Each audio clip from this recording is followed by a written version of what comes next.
Do you find yourself firefighting in work, finishing off tasks that your employees should be doing?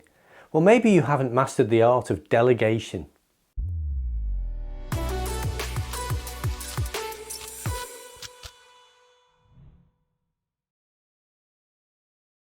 Hi, I'm Andy Whitehead and welcome to another Leadership Matters video where we provide tips and advice to upgrade your leadership and challenge your thinking through discussion, interviews and evidence-based research.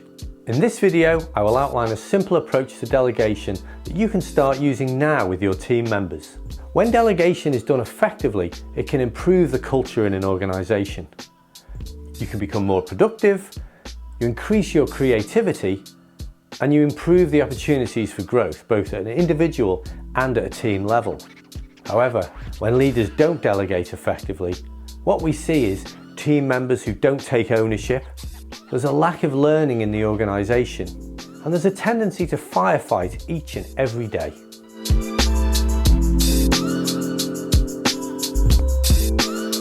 There are a few reasons why leaders don't delegate. Fear. They're afraid that someone might do the task better than them and that they might not be needed. Time. They think it's easier to do it rather than empower others to do it.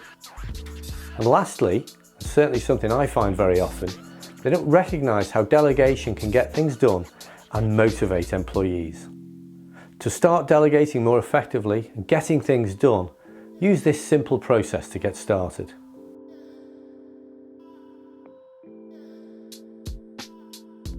Define what success looks like for the task. Take some time out to understand really what you want to achieve. Fully think through what needs to be achieved and how you will be able to measure that success.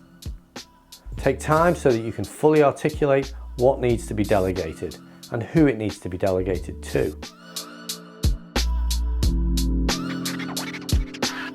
Hand over the brief with timing, budget and context to enhance understanding. Allow some space for negotiation, maybe around timing if appropriate.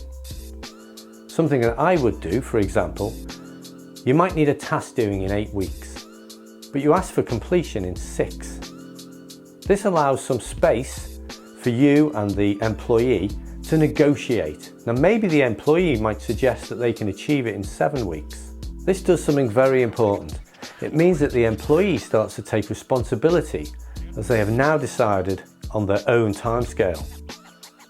Once you've achieved this, now you can provide some tips and coaching points to help them. But remember, they have responsibility.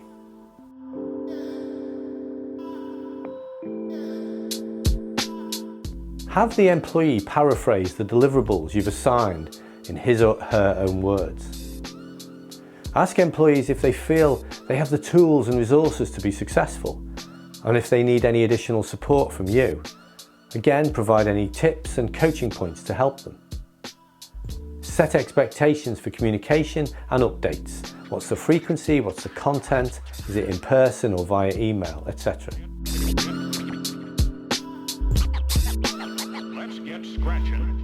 Don't assume an employee's acceptance of the task. Check that they are fully committed to achieving the task and will pull out all the stops to deliver excellent results. How do you do this? Ask them. Get that verbal commitment from them that they are on board with delivering the assignment.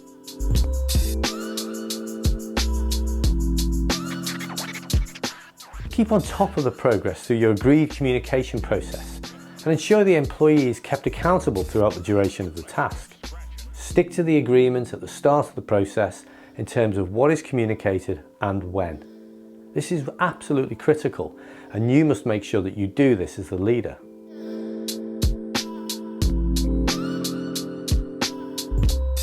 Avoid reverse delegation. Sometimes an employee will hit a problem and come to you for help, and that's okay, and you should provide coaching support and guidance, but make sure that you don't take responsibility back for the task. Always push back and encourage the team member to come up with their own solution.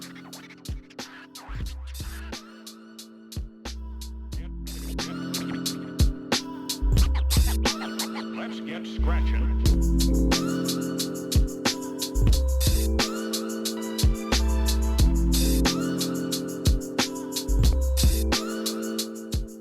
Okay, so that's just a simple process to get you started on delegating effectively.